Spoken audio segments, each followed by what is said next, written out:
시청자 여러분 안녕하세요. 오늘의 코인 이지영입니다. 자, 오늘도 여러분들에게 다양한 시장의 전략들 함께 해드리도록 하겠습니다. 자, 요즘에 투자 시장 분위기 좋지 않습니다. 그러한 분위기가 암호화폐 시장에도 연결되는 느낌이었는데요. 자, 우선은 글로벌 시장 한번 체크해 보겠습니다. 뉴욕 3대 지수부터 같이 한번 살펴보시죠. 뉴욕 지수, 3대 지수 모두 다 일제히 하락하는 모습 보여줬고요. 다우와 나스닥, S&P 500 지수 모두 다 큰 폭의 하락세를 보였습니다. 특히나 나스닥 지수는 2% 넘는 낙폭세를 보이면서 시장의 투심이 계속해서 좁아지는 느낌들 여러분들 함께 체크해 보실 수 있었겠고요. 자, 그리고 10년물 국채금리와 달러도 함께 떨어졌습니다. 지금 보이시는 자산 중에는 유일하게 올라가고 있는 게 골드뿐입니다. 골드만 고공행진을 하고 있고요. 이 위험 자산들의 선호 심리도 계속해서 줄어들고 있습니다. 헤드라인도 좀 살펴볼까요? 미국의 비농업 고용 지수가 11만 4천 건이 증가됐다라고 하는데 사실 이게 당초 월가의 예상치보다 훨씬 밑도는 수준이었기 때문에 이러한 경제 지표가 시장을 또 한 번 흔드는 모습을 보여줬고요. 실업률 역시도 2021년 10월 달 이후에 최고치를 기록했다라고 합니다. 경기 침체에 관한 우려감들이 나오고 있습니다. 이러한 부분들 우리 시장에도 영향을 미쳤고요. 빅스 지수, 월가의 공포 지수 역시도 한 달 사이에 100%의 변동성을 보이면서 이 시장에서 갈피 잡기가 좀 어려워진 것 같습니다. 자, 그렇다면 암호화폐 시장에서는 또 어떤 헤드라인들이 있었는지 같이 한번 시장 분위기 살펴보겠습니다. 오늘의 크립토 헤드라인입니다. 암호화폐 시장의 공급 충격이 또 한 번 일어났습니다. 어떤 내용인지에 관해서는 잠시 뒤에 인사이트를 통해서 함께 다뤄보도록 하겠고요. 또 비트코인과 이더리움 ETF의 유출량도 큰 수준을 기록했습니다. 특히나 비트코인 같은 경우에는 하루 만에 최다의 유출량을 보였다고 합니다. 이제 비트코인 ETF발의 호재 역시도 소강되고 있다는 시장의 분석들도 나오고 있고요. 관련해서도 역시나 잠시 뒤에 자세히 한번 다뤄보겠습니다. 자, 그리고 가상자산 보호법이 시행이 되면서 김치코인들에 관한 상패 위기까지도 시장에 도래하고 있습니다. 가만히 살펴보니까 우리 시장에 큰 호재는 없어 보이는데요. 자, 이러한 악재들 하나하나 제대로 체크하셔서 투자 전략을 잘 세워보셔야 될 것 같습니다. 그러한 투자의 팁들 잠시 뒤에 함께 해드리겠습니다. 자, 그렇다면 글로벌 시가총액도 한번 살펴보죠. 우리 비트코인 글로벌 시가총액 중에 여전히 9위를 차지하고 있습니다. 자, 현재는 그 9위에서도 밀려나서 10위를 차지하고 있는 모습이고요. 이제 골드를 제외하고는 글로벌 기업들 역시나 계속해서 낙폭을 보여오고 있기 때문에 시장의 갈피를 잡기 어려운 시점이 된 것 같습니다. 골드만 고공행진을 하고 있다는 모습들 함께 살펴보실 수 있겠고요. 우리 비트코인이 순위가 내려가면서 또 한 번의 질주를 좀 기다리고 있는 시점입니다. 관련해서 계속 살펴볼 테니까 여러분들도 좀 주목해 보시면 좋을 것 같습니다. 자, 그렇다면 암호화폐 시세 살펴보겠습니다. 지금도 낙폭을 계속해서 늘려가고 있는 시점인데요. 이렇게 붉은 빛을 보니까 많은 투자자분들이 마음이 착잡하실 것 같습니다. 비트코인 현재 5만 7천 달러 선까지 내려온 상황이고요. 이더리움 같은 경우에도 2천 달러 선 아래로 내려왔습니다. 알트코인들 낙폭도 컸습니다. 특히나 이 솔라나 코인 같은 경우에는 130달러 거래되고 있는 모습이고요. 그동안 급등을 보여왔었던 리플코인 역시도 오늘 이 시점에는 하락세를 나타내고 있습니다. 전반적인 시장의 마켓캡까지도 떨어지고 있는 시점이기 때문에 우리가 이 시장의 새로운 호재를 기다려봐야 될 것 같습니다. 자, 이럴 때일수록 조금 더 꼼꼼한 전략들 세워봐야 될 것 같습니다. 잠시 뒤에 인사이트를 통해서 여러분들에게 보다 자세한 내용 전달해 드리도록 할게요. 자, 그럼 저는 잠시 뒤에 2부에서 찾아뵙도록 하겠습니다. 오늘의 코인 가자!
네, 오늘의 코인 월요일에 인사드리고 있습니다. 오늘은 이지영의 인사이트를 통해서 시장에 관한 다양한 인사이트들 챙겨보셔야 될 것 같고요. 사실 시장 자체가 너무나 침체기이기 때문에 우리 투자자분들께서 이 시장을 좀 떠나고 싶다, 이제 투자를 좀 멈춰야 되나 그런 생각들 많이 하실 것 같습니다. 전략들을 세워보실 때 조금 더 꼼꼼하게 세워보셔야 될 것 같고요. 오늘 저희가 준비한 내용들 하나하나 살펴보면서 시장에 관한 힌트들도 얻어가셨으면 좋겠습니다. 자, 오늘도 할 이야기가 많기 때문에요. 그럼 오늘 주제부터 바로 한번 열어보겠습니다. 이지영의 인사이트, 오늘 첫 번째 주제는요. 시장을 도망가는 투자자들에 관한 주제를 한번 잡아봤습니다. 실제로 우리 입장에서는 무턱대고 좀 도망갈 수 없겠죠. 우리 시장에 우리 투자자분들께서 보유하고 계신 많은 종목군들이 있기 때문이죠. 뉴욕 증시도 마찬가지, 국내 주식도 마찬가지, 그리고 암호화폐 시장에서도 마찬가지인 것 같습니다. 하지만 제가 또 이런 제목을 지어봤던 이유는요. 간밤 이제 많은 글로벌 헤드라인들을 살펴보니까 포트폴리오를 좀 덜어내는 유명한 투자자들의 모습들이 포착이 됐습니다. 그래서 그런 부분들을 같이 살펴보면서 우리도 포트폴리오 전략들 같이 한번 세워보면 좋을 것 같습니다. 오늘 근데 먼저 첫 번째로 이제 보여드릴 자료 같은 경우에는요. 하나의 그래프를 좀 보여드리게 됐는데요. 급하게 또 오늘 아침에 좀 제가 확인을 해봤습니다. 이게 이제 미국에 있는 크레딧 카드, 그러니까 신용카드 부채에 관한 건데, 이 신용카드 부채가 이제 엄청나게 늘어가고 있다라고 합니다. 2021년도를 기점으로 해서 이제 계속해서 우상향을 하고 있는 모습들이 보여지고 있는데, 사실 미국은 소비의 나라이기도 하고 그동안 미국 정부가 시장에 굉장히 돈을 많이 풀었기 때문에 이러한 돈들이 소비로 곧 이어져 왔습니다.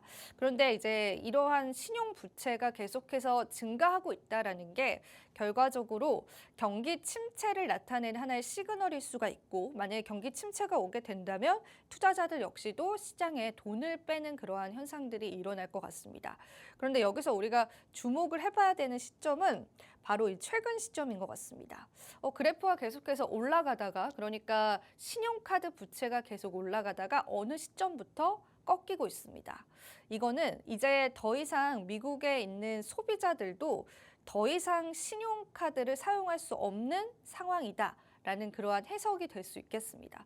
그러니까 이제 미국 국민들 입장에서도 끌어다 쓸 수 있는 빚을 전부 다 끌어다 썼다라는 이제 해석까지도 해볼 수 있는 그러한 차트이기 때문에 이게 사실 실제로 이제 연준의 보고서에 올라온 차트였거든요. 그래서 이런 부분들을 봤을 때 앞으로 이제 재정 정책을 세울 때 정말 면밀하고 조심스럽게 이어가야 되지 않을까 싶습니다. 앞서도 말씀드린 것처럼 다양한 경제 지표들, 그중에서 실업률 역시도 굉장히 큰 폭으로 올라선 시점에서 단순히 연준의 정책만으로는 이 시장을 달래기가 부족합니다. 그래서 미국 정부 측에서도 어떤 전략들을 세워야 하지 않을까, 어떤 정책들을 내세워야 하지 않을까라는 게 지금 현재 전문가들의 많은 의견이기도 한데요.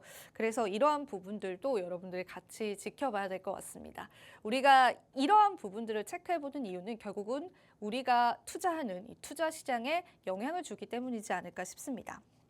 자, 그래서 오늘 또 계속해서 들려드릴 이야기는 워렌 버핏도 최근에 애플의 이제 보유량을 50% 정도 매각을 했다라는 소식이 들려왔어요. 우리 그 워렌 버핏이 운영하고 있는 버크셔 해서웨이라는 이제 회사가 2분기에 750억 달러 이상의 주식을 처분하면서 굉장히 많은 현금을 보유하고 있게 됐습니다.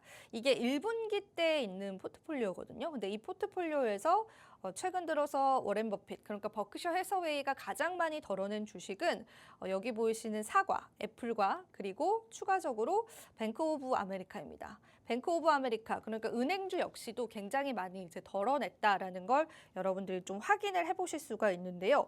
버핏은 세금 조치 때문에 이렇게 이제 물량을 덜어내는 것이다라고 그렇게 인터뷰를 했지만 사실 그 이면에는 다른 여러 가지 의미가 있을 수 있습니다. 특히나 투자자분들이 볼 때는 이제 워렌 버핏이 뉴욕 시장에서 손을 털고 떠나간다. 그렇다면 이제 정말 시장의 고점이 왔구나. 우리가 이 시장의 하락만을 기다려야 하지 않을까라는 그런 해석들까지도 현재 나오고 있습니다. 그래서 이 버핏의 행보도 계속 지켜볼 필요가 있을 텐데 사실 워렌 버핏 입장에서는 애플은 정말 좋은 투자였습니다.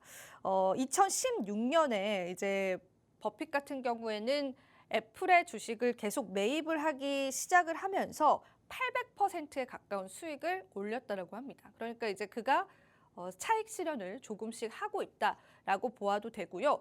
그리고 제가 앞서서도 이제 말씀드렸던 것처럼 워렌 버핏의 현금이요, 무려 2,770억 달러까지 늘어갔다고 합니다. 이게 굉장히 놀랄만한 수치인 게요. 이 그래프를 자세히 한번 살펴보자면은 워렌 버핏의 현금 보유량은 계속해서 늘어가고 있습니다. 물론 자산의 증식 때문에 이런 이유도 있지만은 사실 우리가 닷컴 버블 때부터 이제 이 차트 집계가 시작이 되는데 여기 보시면은 코비드, 그러니까 코로나 때 보유했던 현금보다 지금 보유한 현금이 훨씬 더 많습니다. 그렇다면 우리가 단순히 이제 버핏의 현금 보유량만 보고 놓고 봤을 때는 우리 시장에 더 이상 투자할 만한 그러한 종목이 없는 걸까? 혹은 이제 워렌 버핏은 위험 자산보다 역시나 안전 자산 쪽으로 기울어지고 있는 걸까? 라는 그런 해석을 해볼 수가 있겠죠. 그래서 지금 현재 이 부분을 어떻게 해석을 해야 할지는 의견들이 다양하겠지만 많은 분들께서 이제 시장이 고점이다라는 부분에는 어느 정도 동의를 하는 것 같습니다.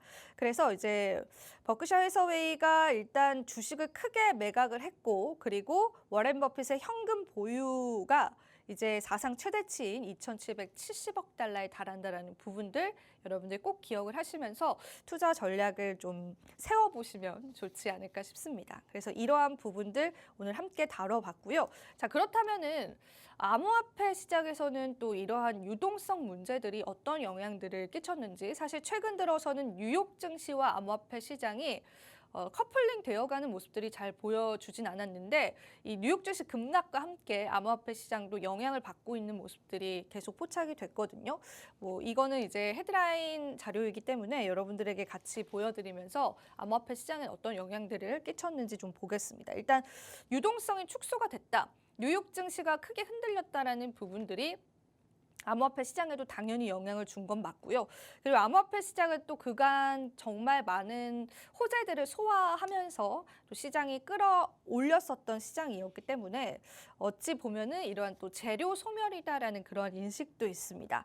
그리고 실제로 비트코인 같은 경우에는요, 주식 시장이 크게 폭락하면서 4% 가량이나 하락을 하기도 했고 지금까지도 그러한 하락세는 이어져 오고 있습니다.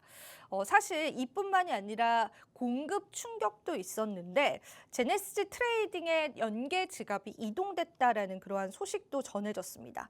파산한 제네시스 트레이딩에 연계된 지갑에서요, 16,600개 비트코인, 약 11억 달러, 그리고 이더리움도 있습니다. 약 5억 2,100만 달러의 이더리움이 지갑 이동을 했습니다. 그래서 이 부분 때문에 시장의 공급 충격에 영향을 줬다라고 보고 있고요. 안 그래도 시장 분위기가 좋지 않은 상황에서 이러한 공급 충격 역시도 엎친 데 덮친 격으로 시장의 악재로 다가왔다라고 보는 시선이 있습니다. 하지만 사실 우리가 그동안 독일 정부의 비트코인 매각, 그리고 추가로 마운트 곡스의 분배 시작, 그리고 미국 정부에 관한 매각에 관한 어떤 악재들을 계속 시장이 소화해 왔기 때문에 제네시스 트레이딩의 이런 연계 지갑이 이동됐다라는 부분들 때문에 시장이 크게 흔들리진 않을 겁니다. 하지만 전반적인 분위기 자체가 침체된 상황에서 이러한 또 추가적인 악재가 있다라는 게 아마 시장을 더 크게 흔들지 않았을까 싶습니다. 그리고 사실 우리가 지금은 이제 거실 경제적인 흐름, 그러니까 투자 시장에서 어떤 흐름들이 이어져 오고 있는지에 따라서 암호화폐 시장도 좀 영향을 받고 있는 상황이기 때문에 이런 부분들이 어떻게 해석이 되고 또 어떻게 변화가 될지도 계속 좀 지켜보면 좋을 것 같습니다. 지난 또 방송에서도 말씀을 드렸었는데 역사적으로 연준이 이제 금리 인하를 시작했을 때 그 첫 발을 내딛고 계속해서 금리 인하를 해왔을 때 이러한 금융시장, 투자 시장은 통계적으로 계속해서 하락했던 모습을 보였습니다. 그래서 그 부분에 관한 그러한 패턴, 시장의 패턴에 관한 우리가 대비를 해야 되고 그러한 포트폴리오를 좀 세워야 되지 않을까 싶습니다. 무조건적으로 가지고 있는 포트폴리오를 무조건 매도해라, 매각해라라는 게 아니라 일부의 물량을 정리하면서 또 내가 모아가려고 했던 어떤 종목군들이 있다면 그런 것들은 오히려 매수의 기회가 될 수 있다는 부분들도 여러분들이 꼭 챙겨보셨으면 좋겠습니다. 그리고 간밤에는 또 알트코인들도 큰 폭으로 올랐는데 이러한 하락을 주도했던 종목으로는 이더리움과 솔라나 그리고 유니스왑과 체인링크 등이 있었다라는 부분들 여러분들 함께 알아보시면 좋을 것 같습니다. 자, 그래서 또 암호화폐 시장의 분위기까지 저와 함께 살펴봤고요. 이제는 보다 자세한 또 데이터 관련한 내용들을 통해서 오늘 또 다양한 정보들 함께 해보겠습니다. 자, 두 번째 주제 바로 한번 열어볼게요. 자, 이지영의 인사이트 오늘 두 번째 주제는요. 비트코인 최대 유출과 김치코인의 줄상패 가능성에 관해서 함께 이야기를 나눠보도록 하겠습니다.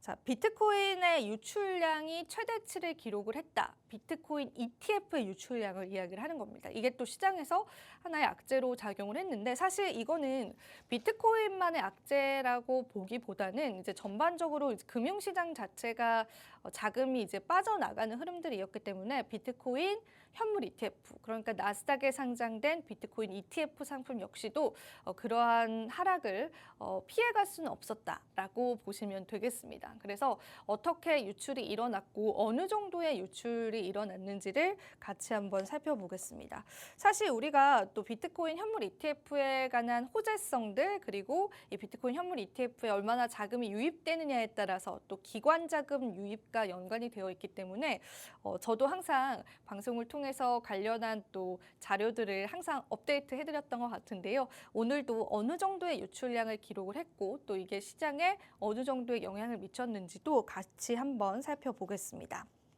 자, 일단 소스밸류 데이터에 따르면은 8월 2일 그러니까 지난 금요일장에 비트코인의 일일 총 유출액은 2억 3,700만 달러. 굉장히 큰 수치입니다.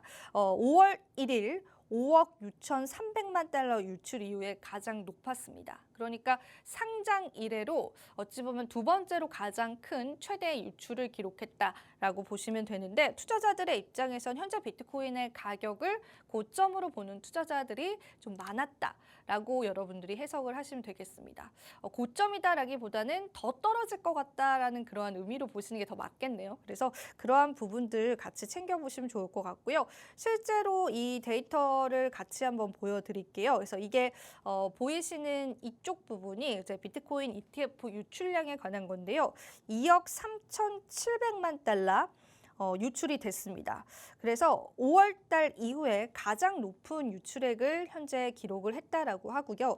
그런데 이제 여기서 자금이 이제 모두 다 유출이 된 건 아니고 자금이 유입이 됐던 그러한 상품도 있습니다.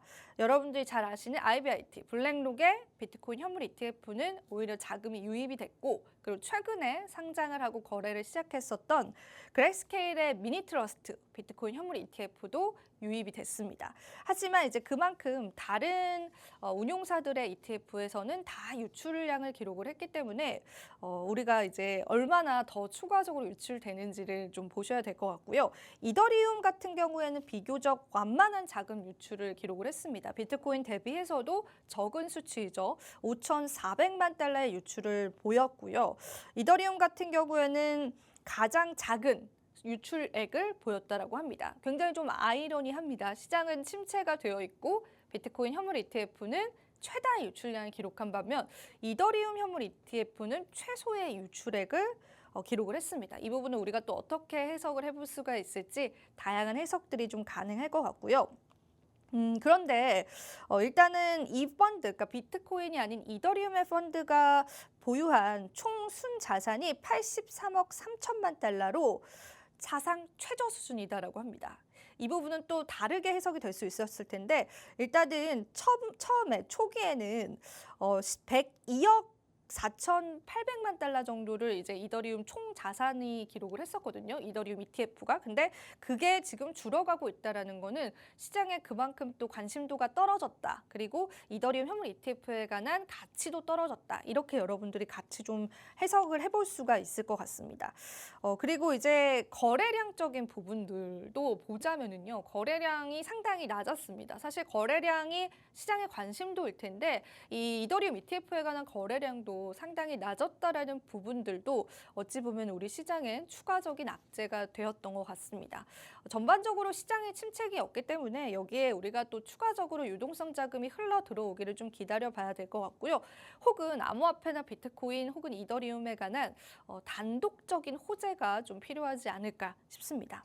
자, 그리고 또 오늘 마지막으로 들려드릴 이야기도 함께 이야기를 해보자면 김치코인의 줄상패 가능성도 대두가 됐는데 이 부분은 또 글로벌적인 이슈는 아니지만 우리 투자자분들께서 많이 좀 궁금해하실 것 같습니다.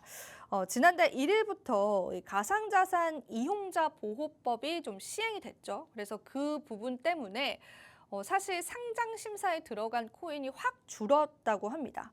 실제로 신규 상장이 법 시행 이후에 단 3건에 불과하다라고 하는데 그만큼 이제 상장을 하는데 굉장히 까다로운 심사가 있을 것으로 좀 보고 있고요. 그렇다면 우리 이제 한국 코인, 김치 코인들 같은 경우에는 이러한 상장 기준에 못 미친다면 줄상패할 수 있는 가능성도 있지 않을까? 그런 의문들도 있으실 것 같습니다. 그래서 이 부분들에 관해서 또 다양한 해석들을 좀 찾아봤는데 거래소들 같은 경우에는 특히나 이제 투자자 보호를 위해서 이 상장 폐지를 그래도 최대한 신중하게 하려고 하는 입장이기 때문에 여러분들이 좀 크게 걱정은 하지 않으셔도 될 것 같고요. 상장 폐지를 결국 하게 된다면 결과적으로는 투자자분들이 피해를 보는 거기 때문에요. 아무래도 거래소 입장에서도 이 상장 폐지를 무턱대고 할 수는 없을 겁니다. 그래서 굉장히 현재 신중하게 생각을 하고 있다라고 보시면 될 것 같고요. 그리고 이제 이렇게 우리가 상장에 관해서 그 관문들이 굉장히 어려워졌다라는 건 그만큼 어떤 측면에서는 암호화폐 시장, 특히나 이제 국내 암호화폐 시장에서 어느 정도 성숙한 단계로 접어들고 있다라고 많은 또 전문가들이 해석을 하고 있습니다. 그간 이제 코인 사기가 굉장히 많았었죠. 그 코인 사기, 실체가 없는 코인을 거래소에서 무턱대고 상장을 해주고 피해자들을 낳게 되는 그러한 코인 사기 때문에 암호화폐 시장에 관한 국내에서 인식들도 굉장히 안 좋아졌었는데요. 이런 부분들도 앞으로 계속해서 좀 개선이 될 수 있을 것이다 라고 여러분들이 생각을 해보시면 될 것 같습니다. 거래소 자체도 법 시행 전까지 상장에 열을 올렸던 그런 코인들이 굉장히 많았었다라고 이야기를 하고 있고요. 그리고 법 시행 이후에는 실제로 신규 상장을 신청한 그러한 코인 회사들도 굉장히 적었고 실제로 신규 상장된 코인도 굉장히 적어지고 있습니다. 이렇게 좀 물갈이다라고 하죠. 이러한 또 법들이 제정이 되면서 계속해서 우리 업계가 조금 더 정화되는 성숙해져가는 그런 과정이지 않을까 싶어서 오늘 또 이 내용도 함께 다뤄봤습니다. 자, 오늘 인사이트를 통해서 다양한 내용들 다뤄봤는데요. 자, 거시경제에 관한 리스크도 여전히 존재하고 있습니다. 그래서 그 부분을 우리가 하루빨리 해소를 하고 또 암호화폐 시장에 또 다른 호재가 없는지 좀 눈을 씻고 좀 찾아봐야 될 시점인 것 같은데요. 저희 오늘의 코인에서 계속해서 관련한 내용도 살펴보면서 여러분들에게 좋은 조언이 될 수 있는 정보들을 함께 해드리도록 하겠습니다. 자, 오늘도 좀 다양한 정보들 여러분들과 함께 했습니다. 도움이 되셨을 시간이길 바라고요. 저는 마지막으로 또 투자 고지 드리면서 오늘 이 시간 함께 마무리해 보도록 하겠습니다. 마지막으로 본 방송에서 제공하는 정보는 투자 판단에 대한 조언일 뿐입니다. 가치 판단과 상승 하락 보장하고 있진 않다라는 점 다시 한번 유의 부탁드리고요. 저희는 내일 이 시간 더 알찬 정보들로 찾아뵙도록 할게요. 오늘도 시청해주신 여러분 고맙습니다.